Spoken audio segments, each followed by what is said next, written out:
ਬਿਸਮਿਲ੍ਲਾਹਿਰਰਹਿਮਾਨਿਰਰਹੀਮ ਤੇ अस्सलाम वालेकुम। 30 ਜੂਨ ਪਾਕਿਸਤਾਨ ਦੇ ਵਿੱਚ ਮੰਗਲ ਦੀ ਸ਼ਾਮ ਤੇ ਅੱਜ ਦੇ ਪੰਜਾਬੀ ਵੀਲੌਗ 'ਚ ਚੜ੍ਹਦੇ ਤੇ ਲਹਿੰਦੇ ਪੰਜਾਬ ਦੇ ਸੱਜਣਾ ਤੇ ਮਿੱਤਰਾਂ, ਭੈਣਾਂ ਤੇ ਭਰਾਵਾਂ, ਮਾਵਾਂ ਤੇ ਬਜ਼ੁਰਗਾਂ ਨੂੰ ਜੀ ਆਇਆਂ ਨੂੰ। ਸਭ ਤੋਂ ਪਹਿਲੇ ਆਸਿਮ ਮੁਨੀਰਜ਼ ਡਿਫੈਕਟੋ ਫਾਰਮ 47 ਮਿਲਟਰੀ ਰਾਜ ਡੇ 212। ਹੁਣ ਚੱਲਨੇ ਅੱਜ ਦੀਆਂ ਗੂੜੀਆਂ ਨਿੱਘੀਆਂ ਤੇ ਸੰਘਣੀਆਂ ਖਬਰਾਂ ਵਾਲੇ ਪਾਸੇ। ਪਹਿਲੀ ਖਬਰ ਤੁਹਾਡੇ ਸਾਹਮਣੇ ਅਡਿਆਲਾ ਜੇਲ੍ਹ ਤੋਂ ਰੱਖ ਦਈਏ ਕੁਇਕਲੀ। ਇਸ ਵੇਲੇ ਬੁਸ਼ਰਾ ਬੀਬੀ ਦੀ ਬੇਟੀ ਤੇ ਬੁਸ਼ਰਾ ਬੀਬੀ ਦੀ ਜਿਹੜੀ ਭਾਬੀ ਨੇ ਉਹਨਾਂ ਦੀ ਮੁਲਾਕਾਤ ਬੁਸ਼ਰਾ ਬੀਬੀ ਸਾਹਿਬਾ ਨਾਲ ਹੋ ਰਹੀ ਹੈ। ਇਮਰਾਨ ਖਾਨ ਦੀਆਂ ਭੈਣਾਂ ਨੂੰ ਇਸ ਵੇਲੇ ਤੱਕ ਜਦੋਂ ਅਸੀਂ ਰਿਕਾਰਡਿੰਗ ਕਰ ਰਹੇ ਹਾਂ ਨਾਕੇ ਤੇ ਡੱਕਿਆ। ਕਿਹਾ ਜਾ ਰਿਹਾ ਸੀ ਕਿ ਨੌਰੀਨ ਖਾਨ ਨਿਆਜ਼ੀ ਸਾਹਿਬਾ ਦੀ ਮੁਲਾਕਾਤ ਕਰਵਾ ਦਿੱਤੀ ਜਾਏਗੀ। ਪਹਿਲਾਂ ਇਹ ਕਨਫਿਊਜ਼ਨ ਖੜੀ ਕੀਤੀ ਸੀ ਕਿ ਉਹਨਾਂ ਦੀ ਮੁਲਾਕਾਤ ਕੱਲੀਆਂ ਦੀ ਨਹੀਂ ਹੋਣ ਦੇਣੀ, ਸਾਰੀ ਫੈਮਿਲੀ ਦੀ ਮੁਲਾਕਾਤ ਕਰਵਾਓ। ਅਲੀਮਾ ਖਾਨਮ ਸਾਹਿਬਾ ਨੇ ਗੱਲ ਵਾਜ਼ੇ ਕਰ ਦਿੱਤੀ ਕਿ ਉਹਨਾਂ ਨੂੰ ਕੋਈ ਇਤਰਾਜ਼ ਨਹੀਂ ਅਗਰ ਨੌਰੀਨ ਖਾਨ ਨਿਆਜ਼ੀ ਸਾਹਿਬਾ ਦੀ ਮੁਲਾਕਾਤ ਕਰਵਾਈ ਜਾਂਦੀ ਹੈ ਤੇ ਉਹ ਮੁਲਾਕਾਤ ਕਰਨ ਨੂੰ ਜਾਣਗੀਆਂ। ਯਾਦ ਕਰੋ, ਇਸ ਤੋਂ ਪਹਿਲਾਂ ਵੀ ਇਹ ਪਹਿਲੀ ਵਾਰੀ ਨਹੀਂ ਹੈ ਕਿ ਇੱਕ ਭੈਣ ਦੀ ਮੁਲਾਕਾਤ ਕਰਵਾਈ ਜਾ ਰਹੀ ਹੈ। ਇਸ ਤੋਂ ਪਹਿਲੇ ਡਾਕਟਰ ਉਜ਼ਮਾ ਖਾਨ ਸਾਹਿਬਾ ਦੀ ਮੁਲਾਕਾਤ ਵੀ ਕੱਲਿਆਂ ਕਰਵਾਈ ਸੀ ਤੇ ਨੌਰੀਨ ਖਾਨ ਸਾਹਿਬਾ ਦੀ ਵੀ ਮੁਲਾਕਾਤ ਇੱਕ ਵਾਰ ਕੱਲਿਆਂ ਕਰਵਾਈ ਗਈ ਸੀ। ਤੇ ਕਹਿਣ ਦਾ ਮਤਲਬ ਇਹ ਕਿ ਇਹ ਕੋਈ ਨਵਾਂ ਕੰਮ ਨਹੀਂ ਹੈ। ਬਹਰਹਾਲ ਅੱਗੇ ਚੱਲਨੇ, ਇਹ ਤੇ ਹੋ ਗਈ ਸੂਰਤ ਹਾਲ। ਅਦਾਲਤ ਨੇ ਬਹਰਹਾਲ ਅੱਜ ਉੱਥੇ ਅਲੀਮਾ ਖਾਨਮ ਸਾਹਿਬਾ ਵੀ ਕੇਸ ਲੈ ਕੇ ਗਏ ਸਨ ਤੇ ਦੂਸਰੇ ਪਾਸੇ ਬੁਸ਼ਰਾ ਬੀਬੀ ਦੀ ਬੇਟੀ ਵੀ, ਉੱਥੋਂ ਕੋਈ ਖਾਸ ਹੁਕਮ ਜਿਹੜਾ ਉਹ ਨਹੀਂ ਮਿਲਿਆ। ਖੈਬਰ ਪਖਤੂਨਖਵਾ ਦੀ ਹਕੂਮਤ ਨੇ ਆਪਣਾ ਬਜਟ ਪਾਸ ਕਰ ਲਿਆ। ਨੂਰਾ ਕੁਸ਼ਤੀ ਮੁੱਕ ਗਈ। ਜਿਹੜਾ ਟਰੱਕ ਦੀ ਬੱਤੀ ਥੱਲੇ ਦੇ ਪਿੱਛੇ ਲਾਇਆ ਸੀ ਕਿ ਇਮਰਾਨ ਖਾਨ ਨਾਲ ਮੁਲਾਕਾਤ ਤੋਂ ਬਗੈਰ ਅਸੀਂ ਬਜਟ ਪਾਸ ਨਹੀਂ ਕਰਾਂਗੇ, ਉਹ ਉਹਨਾਂ ਨੇ ਆਰਾਮ ਨਾਲ ਕਰ ਛੱਡਿਆ। ਤੇ ਹੁਣ ਮੇਰਾ ਖਿਆਲ ਮੁਲਾਕਾਤਾਂ ਵੀ ਸ਼ਾਇਦ ਬੁਸ਼ਰਾ ਬੀਬੀ ਸਾਹਿਬਾ ਦੀ ਹੱਦ ਤੱਕ ਤੇ ਖੁੱਲ੍ਹ ਗਈ ਹੈ। ਮੈਨੂੰ ਲੱਗਦਾ ਕਿ ਦੂਸਰੀਆਂ ਮੁਲਾਕਾਤਾਂ ਜਿਹੜੀਆਂ ਨੇ ਉਹ ਵੀ ਹੁਣ ਖੁੱਲ੍ਹ ਜਾਣਗੀਆਂ, ਇਮਰਾਨ ਖਾਨ ਸਾਹਿਬ ਦੀਆਂ ਵੀ। ਇਹ ਮੈਨੂੰ ਲੱਗਦਾ ਹੈ। ਬਹਰਹਾਲ ਦੂਸਰੇ ਪਾਸੇ ਬੇਸ਼ਰਮੀ ਜਿਹੜੀ ਹੈ ਉਹ ਤੇ ਤੁਹਾਨੂੰ ਪਤਾ ਅਰੂਜ ਤੇ ਹੋ ਸਕਦਾ ਹਜੇ ਵੀ ਨਾ ਕਰਵਾਉਣ, ਲੇਕਿਨ ਹੁਣ ਜਿਹੜਾ ਅਸਲ ਮਕਸਦ ਅਚੀਵ ਕਰਨਾ ਸੀ ਬਜਟ ਦਾ ਉਹ ਉਹਨਾਂ ਕਰ ਲਿਆ। ਅੱਗੇ ਚੱਲਨੇ ਜੀ। ਅੱਗੇ ਜ਼ਰਾ ਗੱਲ ਕਰ ਲਈਏ ਜੋ ਕਸ਼ਮੀਰ ਦੇ ਵਿੱਚ ਹੋ ਰਿਹਾ। ਤਹਿਰੀਕ ਇਨਸਾਫ ਨੂੰ ਪਹਿਲਾਂ ਕਰਨਲ ਸਾਹਿਬ ਨੇ ਉੱਥੇ ਬੱਲੇ ਦਾ ਨਿਸ਼ਾਨ ਤੇ ਰਜਿਸਟ੍ਰੇਸ਼ਨ ਹਾਈ ਕੋਰਟ ਤੋਂ ਦਵਾਈ ਤੇ ਫਿਰ ਸੁਪਰੀਮ ਕੋਰਟ ਤੋਂ ਸਟੇ ਆਰਡਰ ਕਰਵਾ ਦਿੱਤਾ। ਹੁਣ ਉੱਥੇ ਦੂਜਾ ਵੀ ਕੜਮਾਸ ਪਵਾਇਆ। ਮਸਲਨ ਸਾਬਕ ਵਜ਼ੀਰ ਆਜ਼ਮ ਆਜ਼ਾਦ ਕਸ਼ਮੀਰ ਸਰਦਾਰ ਤਨਵੀਰ ਇਲਿਆਸ ਨੂੰ ਪੀਪਲਸ ਪਾਰਟੀ ਨੇ ਟਿਕਟ ਦੇਣ ਤੋਂ ਇਨਕਾਰ ਕਰ ਦਿੱਤਾ, ਜਿਹਦੀ ਵਜ੍ਹਾ ਤੋਂ ਹੁਣ ਉਹ ਅਲੀਮ ਖਾਨ ਸਾਹਿਬ ਦੀ ਪਾਰਟੀ IPP ਦੇ ਨਾਲ ਮਾਮਲਾਤ ਆਪਣੇ ਬਣਾਉਣ ਦੀ ਕੋਸ਼ਿਸ਼ ਕਰ ਰਹੇ ਨੇ। ਇਹ ਹੁਣ ਪੀਪਲਸ ਪਾਰਟੀ ਨੂੰ ਤਾਂ ਵੈਸੇ ਕੋਈ ਰੌਲਾ ਨਹੀਂ, ਉਹ ਤਾਂ ਤੁਹਾਨੂੰ ਪਤਾ ਉੱਥੇ ਤੇ ਥੋਕ ਦਾ ਰੇਟ ਹੁੰਦਾ ਸਾਰਾ। ਰੌਲਾ ਇਹ ਹੋਣਾ ਕਿ ਜਿਹੜਾ ਰਾਠੌਰ ਸਾਹਿਬ ਉੱਥੇ ਇਸ ਵੇਲੇ ਵਜ਼ੀਰ ਆਜ਼ਮ ਨੇ ਪੀਪਲਸ ਪਾਰਟੀ ਦੇ ਆਜ਼ਾਦ ਕਸ਼ਮੀਰ ਦੇ ਵਿੱਚ ਸੋ ਕਾਲਡ, ਅਸੀਂ ਤਾਂ ਹਮੇਸ਼ਾ ਇੰਡੀਆ ਵਾਲੇ ਪਾਸੇ ਜਿਹੜਾ ਵਜ਼ੀਰ ਆਜ਼ਮ ਹੁੰਦਾ ਸੀ ਉਹਨੂੰ ਕਠਪੁਤਲੀ ਵਜ਼ੀਰ ਆਜ਼ਮ ਆਉਂਦੇ ਸਾਂ ਜਾਂ ਵਜ਼ੀਰ ਆਲਾ, ਉੱਥੋਂ ਵਜ਼ੀਰ ਆਜ਼ਮ ਤਾਂ ਨਹੀਂ, ਜਿਹੜਾ ਇੰਡੀਆ ਵਾਲੇ ਪਾਸੇ ਮਕਬੂਜ਼ਾ ਕਸ਼ਮੀਰ ਉੱਥੇ ਜਿਹੜਾ ਵਜ਼ੀਰ ਆਲਾ ਹੁੰਦਾ ਸੀ ਉਹਨੂੰ ਅਸੀਂ ਕਠਪੁਤਲੀ ਕਹਿੰਦੇ ਸਾਂ। ਪਰ ਇੱਥੇ ਰੌਲਾ ਇਹ ਬਣ ਗਿਆ ਵੀ ਇਹਨਾਂ ਆਪਣੇ ਮੂੰਹ ਆਪਣੇ ਆਪ ਨੂੰ ਕਠਪੁਤਲੀ ਮੰਨ ਲਿਆ ਜਦੋਂ ਇਹਨਾਂ ਨੇ ਕਿਹਾ, ਉਹਨਾਂ ਕੋਲੋਂ ਸਵਾਲ ਪੁੱਛਿਆ ਵੀ ਇਹ ਕਸ਼ਮੀਰ ਐਕਸ਼ਨ ਕਮੇਟੀ ਤੇ ਤੁਹਾਡੇ ਕੋਲ ਸਬੂਤ ਹੈ ਨੇ, ਤੁਸੀਂ ਉਹਨਾਂ 'ਤੇ ਪਾਬੰਦੀ ਲਾਈ ਹੈ? ਉਹਨਾਂ ਆਖਿਆ ਜਿਨ੍ਹਾਂ ਪਾਬੰਦੀ ਲਾਈ ਹੈ ਉਹਨਾਂ ਦੇ ਕੋਲ ਸਬੂਤ ਹੈ ਨਾ, ਮੇਰੀ ਛੱਡੋ। ਉਹ ਆਪਣੇ ਮੂੰਹ ਹੀ ਆਪ ਮੰਨ ਗਏ। ਅਤੇ ਬਹਰਹਾਲ ਲੱਗਦਾ ਹੈ ਕਿ ਉਹਨਾਂ ਨੇ ਥੋੜ੍ਹਾ ਜਿਹਾ ਇਨਸਿਕਿਉਰ ਹੋ ਕੇ ਅਤੇ ਉਹਨਾਂ ਨੇ ਇਹ ਪਾਬੰਦੀ ਜਿਹੜੀ ਹੈ ਇਹਨਾਂ ਦੇ ਉੱਤੇ ਲਾਈ ਕਿ ਇਹਨਾਂ ਨੂੰ ਇਹ ਟਿਕਟ ਨਹੀਂ ਲੱਭਣਾ ਚਾਹੀਦਾ। ਅੱਗੋਂ ਜੀ ਸਾਲਾ ਦੇ ਇਲਾਕੇ ਦੇ ਵਿੱਚ ਕੈਦੀ ਵੈਨ 'ਚੋਂ ਕੈਦੀਆਂ ਦੇ ਫਰਾਰ ਹੋਣ ਦੀ ਇਤਲਾਹ ਦੀ ਵਜ੍ਹਾ ਤੋਂ CPO ਸੈਯਦ ਖਾਲਦ ਮਹਿਮੂਦ ਹਮਦਾਨੀ ਦਾ ਨੋਟਿਸ, ਸੀਨੀਅਰ ਅਫਸਰਾਨ ਨੂੰ ਫੌਰੀ ਮੌਕੇ 'ਤੇ ਪਹੁੰਚ ਕੇ ਰਿਪੋਰਟ ਤੇ ਆਪਰੇਸ਼ਨ ਦਾ ਹੁਕਮ। ਸਰਚ ਆਪਰੇਸ਼ਨ ਦੇ ਦੌਰਾਨ ਫਰਾਰ ਹੋਣ ਵਾਲੇ 4 ਕੈਦੀਆਂ ਨੂੰ ਦੁਬਾਰਾ ਗ੍ਰਿਫਤਾਰ ਕਰ ਲਿਆ ਗਿਆ। ਮਤਲਬ ਤੁਸੀਂ ਗੌਰ ਕਰੋ ਵੀ ਸਰਕਸ ਹੀ ਚੱਲਣ ਡਈ, ਕੋਈ ਡਰਾਮਾ ਹੀ ਚੱਲਣ ਡਿਆ। ਅਡਿਆਲਾ ਜੇਲ੍ਹ ਦੇ ਕੈਦੀ ਜਿਹੜੇ ਨੇ ਉਹ ਪ੍ਰਿਜ਼ਨ ਵੈਨਾਂ ਦੇ ਵਿੱਚੋਂ ਫਰਾਰ ਹੋ ਗਏ ਨੇ, 4 ਫੜੇ ਗਏ ਨੇ, ਬਾਕੀ ਸਾਰੇ ਫਰਾਰ ਹੋ ਗਏ ਨੇ, ਮਤਲਬ ਜਿਹੜੇ ਭੱਜੇ ਨੇ। ਮਤਲਬ ਇੱਕ ਪਾਸੇ ਇਮਰਾਨ ਖਾਨ ਸਾਹਿਬ ਤੇ ਬੁਸ਼ਰਾ ਬੀਬੀ ਨੂੰ ਕੈਦੇ ਤਨਹਾਈ 'ਚ ਰੱਖਿਆ। ਅਡਿਆਲਾ ਜੇਲ੍ਹ 'ਚ ਇਹਨਾਂ ਨੂੰ ਲੱਗਦਾ ਵੀ ਬਸ ਉਹ 2 ਹੀ ਕੈਦੀ ਨੇ, ਉਹਨਾਂ 'ਤੇ ਹੀ ਜ਼ੁਲਮ ਕਰਨਾ ਹੈ। ਦੂਜੇ ਪਾਸੇ ਇਹਨਾਂ ਨੂੰ ਕੋਈ ਪਤਾ ਥੋ ਹੀ ਨਹੀਂ ਕਿ ਦੂਜੇ ਵੀ ਕੈਦੀ ਨੇ, ਉਹਨਾਂ ਦਾ ਵੀ ਕੋਈ ਸਿਕਿਉਰਿਟੀ ਰੱਖਣੀ ਹੈ, ਕੋਈ ਮਾਮਲਾਤ ਰੱਖਣੇ ਨੇ। ਅੱਗੇ ਚੱਲਨੇ ਜੀ। ਅੱਗੇ ਪਾਕਿਸਤਾਨੀ ਦੋਸ਼ੀਜ਼ਾ ਨੇ, ਜਾਲੀ ਦੋਸ਼ੀਜ਼ਾ ਨੇ, ਕੁੜੀ ਬਣ ਕੇ ਪਾਕਿਸਤਾਨੀ ਏਜੰਟ ਨੇ ਭਾਰਤੀ ਸਿਆਸਤਦਾਨ ਦੇ ਕੋਲੋਂ ਬ੍ਰਾਹਮਸ ਜਿਹੜਾ ਉਹਨਾਂ ਦਾ ਮਜ਼ਾਇਲ ਹੈ ਅਤੇ ਅਗਨੀ 6 ਪ੍ਰੋਗਰਾਮ ਹੈ ਉਹਦੀਆਂ ਖੁਫੀਆ ਦਸਤਾਵੇਜ਼ਾਤ ਜਿਹੜੀਆਂ ਨੇ ਉਹ ਹਾਸਲ ਕਰ ਲਈਆਂ। ਇਹ ਆਰਟੀਕਲ ਜ਼ਾਹਿਰ ਹੈ ਇੰਡੀਆ ਦਾ ਇੱਕ ਪ੍ਰਿੰਟ ਨਾਮੀ ਇੱਕ ਜਰੀਦਾ ਹੈ ਆਨਲਾਈਨ, ਉਹਨਾਂ ਨੇ ਆਰਟੀਕਲ ਲਿਖਿਆ ਔਰ ਉਹਦੇ 'ਚ ਪੂਰੀ ਤਫਸੀਲ ਦੱਸੀ ਵੀ ਕਿਵੇਂ ਇੰਡੀਆ ਦਾ ਇੱਕ ਬੰਦਾ ਜਿਹਦਾ ਉੱਥੋਂ ਦੇ ਮਜ਼ਾਇਲ ਪ੍ਰੋਗਰਾਮਾਂ ਦੇ ਵਿੱਚ ਪੂਰਾ ਲੈਣ ਦੇਣ ਸੀ, ਉਹਨੂੰ ਇੱਕ ਪਾਕਿਸਤਾਨੀ ਜਵਾਨ ਨੇ ਜ਼ਨਾਨੀਆਂ ਦੀ ਆਵਾਜ਼ ਕੱਢ ਕੇ ਅਤੇ ਉਹਨੂੰ ਕਮਲਾ ਕਰਕੇ ਤੇ ਉਹਦੇ ਕੋਲੋਂ ਇਹ ਸਾਰਾ ਕੰਮ ਜਿਹੜਾ ਉਹ ਕਰਵਾ ਲਿਆ। ਬਹਰਹਾਲ ਇਹ ਵੀ ਹੁਣ ਇਹ ਵੀ ਜਵਾਨ ਇਹੀ ਕਹੇਗਾ ਜ਼ਾਹਿਰ ਹੈ ਕਿ ਵੀ ਇਹ ਸਭ ਕੁਝ AI ਦੇ ਨਾਲ ਹੋਇਆ, ਉਹ ਇੰਡੀਆ ਵਾਲਾ ਜਿਹੜਾ ਇਹ ਮੈਂ ਨਹੀਂ ਕੀਤਾ।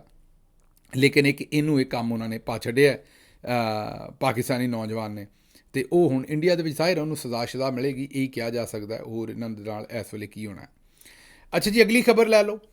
ਲਾਹੌਰ ਹਾਈ ਕੋਰਟ ਦੇ ਜਸਟਿਸ ਖਾਲਿਦ ਇਸਹਾਕ ਨੇ chairman Pakistan cricket board PCB Mohsin Naqvi ਨੂੰ ਅਹੁਦੇ ਤੋਂ ਹਟਾਉਣ ਦੀ ਜਿਹੜੀ ਦਰਖਾਸਤ ਮੁਹਤਰਮਾ ਅਸ਼ਬਾ ਕਾਮਰਾਨ ਸਾਹਿਬਾ ਨੇ ਦਾਇਰ ਕੀਤੀ ਸੀ, ਉਹ ਪਹਿਲਾਂ ਵੀ ਇਹੋ ਜਿਹੀਆਂ ਦਰਖਾਸਤਾਂ ਦਾਇਰ ਕਰਦੇ ਰਹਿੰਦੇ ਨੇ। ਉਹਨਾਂ ਨੇ ਜਿਹੜੀ ਦਰਖਾਸਤ ਦਾਇਰ ਕੀਤੀ ਸੀ ਉਹਨੂੰ ਸੁਣਨ ਤੋਂ ਹੀ ਉਹਨਾਂ ਨੇ ਇਨਕਾਰ ਕਰ ਦਿੱਤਾ ਜੱਜ ਸਾਹਿਬ ਨੇ। ਬਈ ਜੱਜ ਸਾਹਿਬ ਕੋਈ ਸਿਆਣੇ ਨੇ, ਬਲਕਿ ਮੈਂ ਆਖਾਂਗਾ ਵੀ ਜੱਜ ਸਾਹਿਬ ਤੇ ਨਜੂਮੀ ਨੇ, ਉਹ ਫਿਊਚਰ ਦਾ ਹਾਲ ਵੀ ਜਾਣਦੇ ਨੇ। ਜੱਜ ਸਾਹਿਬ ਨੂੰ ਇਸ ਗੱਲ ਦਾ ਪਤਾ ਹੈ ਕਿ ਜੇ ਮੈਂ ਮੁਹਸਨ ਨਕਵੀ ਦੇ ਖਿਲਾਫ ਹੁਕਮ ਦੇਣਾ ਤਾਂ ਦੂਰ ਦੀ ਗੱਲ ਹੈ, ਕੇਸ ਵੀ ਸੁਣਿਆ ਤੇ ਮੇਰੀ ਨੌਕਰੀ ਖਤਮ ਹੋ ਜਾਣੀ। ਵੇਖੋ ਨਾ, ਲੋਕੀ ਪੈਸੇ ਦਿੰਦੇ ਨੇ, ਕਿਸੇ ਕੋਲੋਂ ਕਾਰਡ ਰੀਡ ਕਰਵਾਉਂਦੇ ਨੇ, ਕਿਸੇ ਦੇ ਕੋਲੋਂ ਸਿਤਾਰਿਆਂ ਦਾ ਹਾਲ ਪਤਾ ਕਰਵਾਉਂਦੇ ਨੇ, ਕਿਸੇ ਨੂੰ ਜਾ ਕੇ ਹੱਥ ਵਿਖਾਉਂਦੇ ਨੇ, ਹੈ ਸਾਰਾ ਫਰਾਡ ਹੀ, ਲੇਕਿਨ ਚਲੋ ਕਰਵਾਉਂਦੇ ਨੇ। ਜੱਜ ਸਾਹਿਬ ਵੇਖੋ ਕਿੱਡੇ ਸਿਆਣੇ ਨੇ, ਉਹਨਾਂ ਨੂੰ ਸਾਰਾ ਹੀ, ਉਹਨਾਂ ਨੂੰ ਕਿਸਮਤ ਦਾ ਹਾਲ ਪਹਿਲਾਂ ਹੀ ਪਤਾ ਹੈ। ਉਹਨਾਂ ਨੇ ਚੁੱਪ ਕਰਕੇ ਕਿਹਾ ਵੀ ਜਨਾਬ ਮੈਂ ਨਹੀਂ ਇਹ ਕੇਸ ਸੁਣ ਸਕਦਾ, ਮੈਂ ਕਿਸੇ ਜ਼ਮਾਨੇ ਦੇ ਵਿੱਚ ਵਕੀਲ ਰਿਹਾ ਇਸ ਕੇਸ ਦੇ ਵਿੱਚ, ਕਿ ਪਤਾ ਨਹੀਂ ਐਡਵੋਕੇਟ ਜਨਰਲ ਪੰਜਾਬ ਦੀ ਹਸੀਅਤ ਨਾਲ, ਮਤਲਬ ਉਹਨਾਂ ਨੇ ਐਵੇਂ ਜਿਹਾ ਬਹਾਨਾ ਬਣਾ ਕੇ ਉਹਨਾਂ ਕਿਹਾ ਜੀ ਨਹੀਂ ਮੈਂ ਨਹੀਂ ਖੇਡਣਾ। ਉਹਨਾਂ ਨੇ ਆਰਾਮ ਨਾਲ ਪਤਲੀ ਗਲੀ ਉਹ ਨਿਕਲੇ ਨੇ ਅਤੇ ਉਹਨਾਂ ਨੇ ਇਸ ਕੇਸ ਨੂੰ ਸੁਣਨ ਤੋਂ ਹੀ ਮਾਜ਼ਰਤ ਕਰ ਲਈ ਹੈ। ਅੱਗੇ ਚੱਲਦੇ ਜੀ।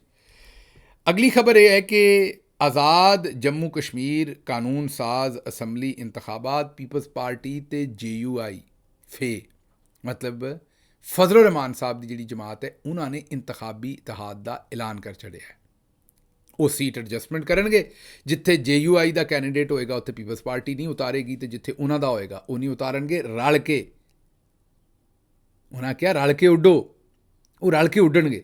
ਅਤੇ ਗੌਰ ਕਰੋ ਕਿ ਉਹੀ ਪੀਪਲਸ ਪਾਰਟੀ, ਹੁਣ ਤੁਸੀਂ ਗੌਰ ਕਰਨੀ ਹੈ, ਮਕਾਰੀ ਗੌਰ ਕਰਨੀ ਪਾਕਿਸਤਾਨ ਦੀ ਸਿਆਸਤ ਦੀ, ਅਯਾਰੀ ਗੌਰ ਕਰਨੀ ਹੈ ਕਿ ਪੀਪਲਸ ਪਾਰਟੀ ਦੀ ਉੱਥੇ ਸੋ ਕਾਲਡ ਗਵਰਨਮੈਂਟ ਹੈ, ਜਿਹਦੀ ਵਾਚ ਦੇ ਵਿੱਚ ਉੱਥੇ ਕਤਲੋ ਗਾਰਤ ਹੋਈ ਹੈ ਕਸ਼ਮੀਰ ਐਕਸ਼ਨ ਕਮੇਟੀ ਅਤੇ ਕਸ਼ਮੀਰੀਆਂ ਦੇ ਨਾਲ। ਇਹ ਤਾਂ ਪਤਾ ਹੀ ਹੈ ਤੁਹਾਨੂੰ। ਉੱਥੇ ਰਾਠੌਰ ਸਾਹਿਬ ਜਿਹੜੇ ਨੇ, ਭਾਵੇਂ ਨਾਂ ਦੇ ਨੇ, ਭਾਵੇਂ ਝੂਠੇ ਨੇ, ਭਾਵੇਂ ਸੱਚੇ ਨੇ, ਪਰ ਵਜ਼ੀਰ ਆਜ਼ਮ ਤਾਂ ਇਸ ਵੇਲੇ ਬੈਠੇ ਨੇ ਨਾ। ਅਤੇ ਫਜ਼ਲੁਰ ਰਹਿਮਾਨ ਸਾਹਿਬ ਨੂੰ ਖਤ ਲਿਖਿਆ ਸੀ ਕਸ਼ਮੀਰ ਐਕਸ਼ਨ ਕਮੇਟੀ ਵਾਲਿਆਂ ਨੇ ਵੀ ਸਾਡੀ ਸੁਲ੍ਹਾ ਕਰਾ ਦਿਓ। ਹੁਣ ਗੌਰ ਕਰੋ ਕਿ ਫਜ਼ਲੁਰ ਰਹਿਮਾਨ ਸਾਹਿਬ ਬਜਾਏ ਇਸ ਦੇ ਕਿ ਸੁਲ੍ਹਾ ਕਰਵਾਉਂਦੇ, ਉਹਨਾਂ ਨੇ ਉਸੇ ਹਕੂਮਤ ਨਾਲ ਜਿਨ੍ਹਾਂ ਦੇ ਹੱਥਾਂ 'ਤੇ ਖੂਨ ਹੈ ਉਹਨਾਂ ਦਾ, ਜ਼ਾਹਿਰ ਚੌਧਰੀ ਦੇ ਨਾਲ ਰਲ ਕੇ ਉਹਨਾਂ ਦੇ ਨਾਲ ਹੀ ਇੰਤਖਾਬੀ ਇਤਿਹਾਦ ਕਰਕੇ ਤੇ ਉਹਨਾਂ ਛਾਲ ਮਾਰ ਦਿੱਤੀ। ਇਹ ਮੁਨਾਫਕਤ ਹੈ ਪਾਕਿਸਤਾਨ ਦੇ ਵਿੱਚ, ਔਰ ਇਸੇ ਮੁਨਾਫਕਤ ਨੂੰ ਆਂਦੇ ਨੇ ਵੀ ਬਈ ਬੜਾ ਕਾਮਯਾਬ ਸਿਆਸਤਦਾਨ ਹੈ, ਬੜਾ ਮੰਨਿਆ ਪਰਮੰਨਿਆ ਫਲਾਨਾ ਬੰਦਾ ਸਿਆਸਤਦਾਨ ਹੈ। ਜ਼ਰਦਾਰੀ ਸਾਹਿਬ ਬੜੇ ਸਿਆਸਤਦਾਨ ਨੇ, ਬੜੇ ਕਾਈਆਂ ਸਿਆਸਤਦਾਨ ਨੇ। ਫਜ਼ਲੁਰ ਰਹਿਮਾਨ ਸਾਹਿਬ ਬੜੇ ਕਾਈਆਂ ਸਿਆਸਤਦਾਨ ਨੇ। ਇਹ ਜੇ ਜੀ ਉਹ ਜਿਹੜੀ ਸਿਆਸਤ ਹੈ ਨਾ ਬੜੀ ਜ਼ਬਰਦਸਤ, ਉਹ ਇਹ ਪਈ। ਅੱਛਾ ਜੀ, ਅੱਗੇ ਚੱਲਨੇ। ਅਗਲੀ ਖਬਰ ਤੁਹਾਡੇ ਸਾਹਮਣੇ ਰੱਖਦੀ ਹੈ। ਨਜਮ ਸੇਠੀ ਸਾਹਿਬ ਕਹਿੰਦੇ ਨੇ ਵੀ ਇਹ ਜਿਹੜਾ ਨਵਾਂ ਗੁੰਡਾ ਆਰਡੀਨੈਂਸ ਟਾਈਪ ਇੱਕ ਬਿੱਲ ਲੈ ਕੇ ਆਈ ਸੀ ਨਾ ਪੰਜਾਬ ਗਵਰਨਮੈਂਟ, ਇਹ ਉਹਨਾਂ ਕਿਹਾ ਅਸਲ ਦੇ ਵਿੱਚ ਇਹ ਤਹਿਰੀਕ ਇਨਸਾਫ ਨੂੰ ਹੀ ਕਾਬੂ ਕਰਨ ਲਈ ਲਿਆਂਦਾ ਸੀ। ਉਹਨਾਂ ਕਿਹਾ ਤਹਿਰੀਕ ਇਨਸਾਫ ਇਹਨਾਂ ਕੋਲੋਂ ਕਾਬੂ ਨਹੀਂ ਹੁੰਦੀ। ਇਹਨਾਂ ਨੇ ਪੂਰਾ ਜ਼ੋਰ ਲਾ ਕੇ ਵੇਖ ਲਿਆ ਹੈ, ਲੋਕੀ ਉਹਨਾਂ ਤੋਂ ਦੂਰ ਨਹੀਂ ਹੁੰਦੇ, ਔਰ ਇਹਨਾਂ ਦੇ ਕਾਬੂ 'ਚ ਤਹਿਰੀਕ ਇਨਸਾਫ ਨਹੀਂ ਆ ਰਹੀ। ਅੱਗੋਂ ਇਹਨਾਂ ਕਰਵਾਉਣਾ ਬਲਦੀਆਤੀ ਇਲੈਕਸ਼ਨ, ਇਸ ਲਈ ਇਹ ਇਹੋ ਜਿਹੇ ਕਾਲੇ ਪਾਣੀ ਵਰਗੇ ਕਾਨੂੰਨ ਲਿਆ ਰਹੇ ਨੇ ਤਾਂ ਕਿ ਇਹ ਲੋਕਾਂ ਦੇ ਉੱਤੇ ਹੋਰ ਮੁਕੱਦਮੇ ਬਣਾ ਸਕਣ, ਉਹਨਾਂ ਨੂੰ ਸਜ਼ਾਵਾਂ ਦੇ ਸਕਣ ਅਤੇ ਉਹਨਾਂ ਨੂੰ ਡਰਾ ਕੇ ਤਹਿਰੀਕ ਇਨਸਾਫ ਤੋਂ ਦੂਰ ਕਰ ਸਕਣ। ਉਹਨਾਂ ਦੇ ਕਹਿਣ ਦਾ ਮਤਲਬ ਇਹ ਕਿ ਬਿੱਲ ਸਾਰੇ ਦਾ ਸਾਰਾ ਜਿਹੜਾ ਇਹ PTI ਅਤੇ ਇਮਰਾਨ ਖਾਨ ਦੇ ਡਰ ਦੀ ਵਜ੍ਹਾ ਤੋਂ ਹੈ, ਵਰਨਾ ਇਹਨਾਂ ਨੂੰ ਵੀ ਪਤਾ ਹੈ ਵੀ ਇਹ ਬਿੱਲ ਜਿਹੜਾ ਦਰੁਸਤ ਨਹੀਂ।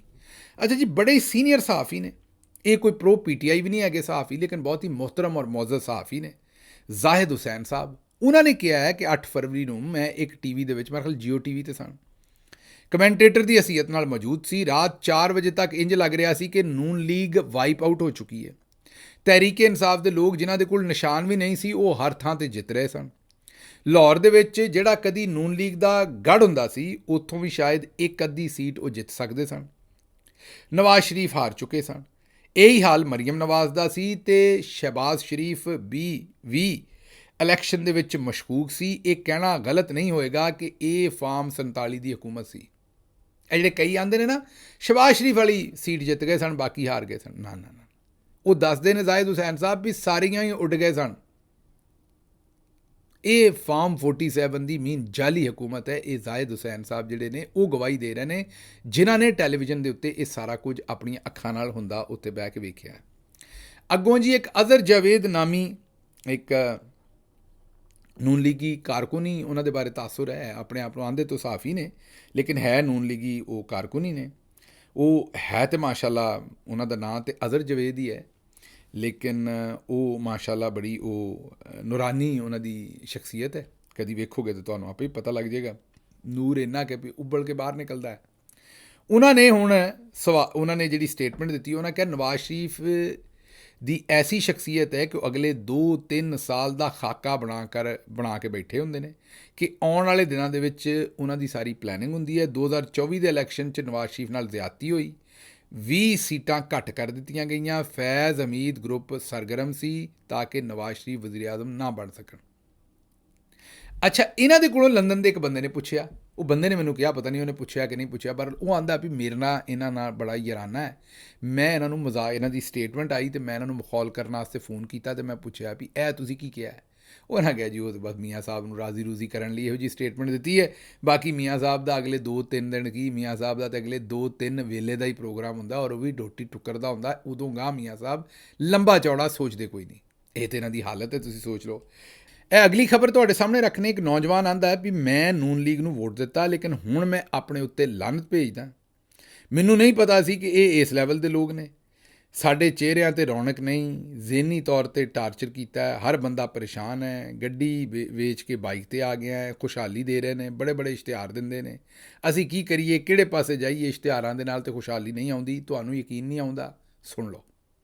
से मैंने भी वोट नून लीग को दिया हुआ है, लेकिन मुझे अब खुद पे लानत भेजना पड़ रही है कि मुझे नहीं पता था कि ये इस लेवल के लोग हैं। ये देखें कितने लोग बैठे हैं, ये भाई देखें, इनके चेहरे पे रौनक है, इनके चेहरे पे है, इनके चेहरे पे है, मेरे चेहरे पे है। क्यों नहीं है? क्योंकि हम मेंटली तौर पे टॉर्चर हो रहे हैं। हर शोबा मेंटली तौर पे टॉर्चर हो रहा है, हर बंदा परेशान है। ये जो सुन लिया जी, तसल्ली ਉਹਨਾਂ ਦੀ ਵੀ ਹੋ ਗਈ ਹੈ ਤੇ ਤਸੱਲੀ ਤੁਹਾਡੀ ਵੀ ਹੋ ਗਈ ਤੇ ਇਹਨਾਂ ਤਸੱਲੀ ਅਜੇ ਮਜ਼ੀਦ ਕਰਵਾਉਣੀ ਹੈ। ਇਹ ਛੋਟੀ ਜੀ ਵੀਡੀਓ ਵੇਖ ਲਓ ਜਿਹੜੀ ਮਰੀਮ ਔਰੰਗਜ਼ੇਬ ਸਾਹਿਬਾ ਕੋਲੋਂ ਜਦੋਂ ਸਵਾਲ ਪੁੱਛਿਆ ਤੇ ਉਹਨਾਂ ਆਖਿਆ ਵੀ ਜਹਾਜ਼ ਖਰੀਦਿਆ ਤੇ ਫਿਰ ਤੁਹਾਨੂੰ ਕੀ ਤਕਲੀਫ ਹੈ, ਕਰ ਲਓ ਜੋ ਕਰ ਸਕਦੇ ਹੋ। ਇਹ ਸੁਣੋ। और स्पीकर साहब यहाँ बात की जहाज क्यों खरीदा है भाई, ਸੁਣ ਲਿਆ ਜੇ। ਹੁਣ ਇੱਕ ਪਾਸੇ ਆਵਾਮ ਰੋਂਦੀ ਪਿੱਟਦੀ ਫਿਰਦੀ ਹੈ ਤੇ ਦੂਜੇ ਪਾਸੇ ਜਿਹੜੀ ਹੈ ਉਹ ਇਹ ਆਂਦੇ ਨੇ ਵੀ ਬਈ ਜੋ ਤੁਸੀਂ ਸਾਡੇ ਨਾਲ ਕਰਨਾ ਹੈ ਕਰ ਲਓ। ਅੱਛਾ, ਫਿਰ ਅੰਦਰ ਵੀ ਰੌਲਾ ਬਣ ਗਿਆ। ਮਲਕ ਅਹਿਮਦ ਖਾਨ ਸਾਹਿਬ ਜਿਹੜੇ ਉੱਥੋਂ ਦੀ ਅਸੈਂਬਲੀ ਦੇ ਸਪੀਕਰ ਨੇ, ਉਹਨਾਂ ਨੂੰ ਵੀ ਬਾਜੀ ਮਰੀਮ ਸਿੱਧੀ ਹੋ ਗਈ। ਬਾਜੀ ਮਰੀਮ ਦਾ ਐਂਟ ਭਖਿਆ ਹੈ। ਐਂਟ ਭਖੇ ਦਾ ਮਤਲਬ ਇਹ ਹੁੰਦਾ ਵੀ ਬਾਜੀ ਮਰੀਮ ਦਾ ਰਵੱਈਆ ਜਿਹੜਾ ਇਹੋ ਜਿਹਾ ਹੋ ਗਿਆ ਜਾਂ ਉਹਨਾਂ ਦਾ ਹੱਥ ਟਿਕ ਗਿਆ, ਜਿਹਨੂੰ ਨਹੀਂ ਆਂਦੇ ਵੀ ਇਹਨਾਂ ਦਾ ਹੱਥ ਟਿਕ ਗਿਆ। ਉਹਨਾਂ ਦਾ ਮਾਮਲਾ ਇਸ ਵੇਲੇ ਇਹ ਹੈ ਕਿ ਉਹਨਾਂ ਦਾ ਹੱਥ ਟਿਕ ਗਿਆ ਹੈ ਕਿ ਜਿਹਨੂੰ ਮਰਜ਼ੀ ਠੋਕ ਦਿਓ, ਜਿਹਨੂੰ ਮਰਜ਼ੀ ਫਾਰਗ ਕਰ ਦਿਓ ਉੱਥੋਂ। ਉਹਨਾਂ ਨੇ ਹੁਣ ਸਪੀਕਰ ਨਾਲ ਵੀ ਆਡਾ ਲਾਇਆ, ਲੇਕਿਨ ਮੇਰਾ ਖਿਆਲ ਹੈ ਸਪੀਕਰ ਉਹਨਾਂ ਨੂੰ ਚੰਗਾ ਅੱਗੋਂ ਤਗੜਾ ਦੰਦਾਨ ਸ਼ਿਕਨ ਜਿਹਨੂੰ ਆਂਦੇ ਨੇ ਉਹ ਜਵਾਬ ਦੇ ਰਹੇ ਨੇ।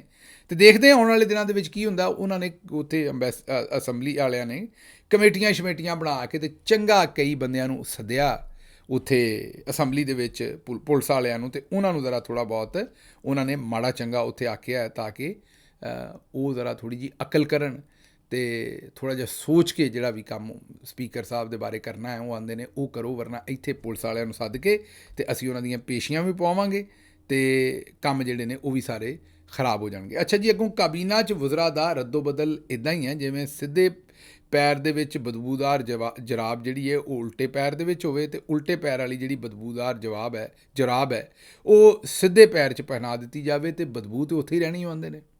ਇਸਾਰ ਰਾਣਾ ਸਾਹਿਬ ਕਹਿੰਦੇ ਨੇ ਕਿ ਅਗਰ ਗੰਦੀਆਂ ਜਰਾਬਾਂ ਤੁਸੀਂ ਪਾਈਆਂ ਨੇ ਤੇ ਤੁਸੀਂ ਆਖੋ ਯਾਰ ਮੇਰੇ ਖੱਬੇ ਪੈਰ ਦੀ ਜਰਾਬ 'ਚੋਂ ਬੜੀ ਬੂ ਆਉਂਦੀ, ਇਹਨੂੰ ਸੱਜੇ 'ਚ ਪਾ ਲੈਂਦੇ ਆ, ਤੇ ਸੱਜੇ 'ਚੋਂ ਬੜੀ ਆਉਂਦੀ ਉਹਨੂੰ ਖੱਬੇ 'ਚ ਪਾ ਲੈਂਦੇ। ਉਹਨਾਂ ਕਿਹਾ ਗੱਲ ਤਾਂ ਉੱਥੇ ਹੀ ਰਹੀ ਹੈ। ਤੇ ਅਗਰ ਵਜ਼ਰਾ ਦੀ ਤੁਸੀਂ ਉਹਨਾਂ ਨੂੰ ਇੱਕ ਵਜ਼ੀਰ ਨੂੰ ਇੱਥੋਂ ਚੁੱਕ ਕੇ ਇੱਧਰ ਲਾਉਣਾ ਤੇ ਇੱਥੋਂ ਚੁੱਕ ਇੱਧਰ ਲਾਉਣਾ, ਇਹਦੇ ਨਾਲ ਉਹਨਾਂ ਕਿਹਾ ਵੀ ਬਦਬੂ ਤਾਂ ਖਤਮ ਨਹੀਂ ਹੋਣੀ, ਕੰਮ ਤਾਂ ਉੱਥੇ ਹੀ ਹੈ। ਪਾਣੀ ਤਾਂ ਤੁਹਾਨੂੰ ਪਤਾ ਉਦੋਂ ਹੀ ਸਾਫ਼ ਹੁੰਦਾ ਹੈ ਕਿ ਜਿਸ ਵੇਲੇ ਪਾਣੀ ਨੂੰ ਸਹੀ ਤਰੀਕੇ ਨਾਲ ਸਾਫ਼ ਕਰਨ ਦਾ ਜਿਹੜਾ ਬੰਦੋਬਸਤ ਹੈ ਉਹ ਕੀਤਾ ਜਾਵੇ। ਬਹਰਹਾਲ ਮੈਨੂੰ ਇੱਥੋਂ ਦਿਓ ਇਜਾਜ਼ਤ, ਤੇਰਾ ਬਰਾਕ।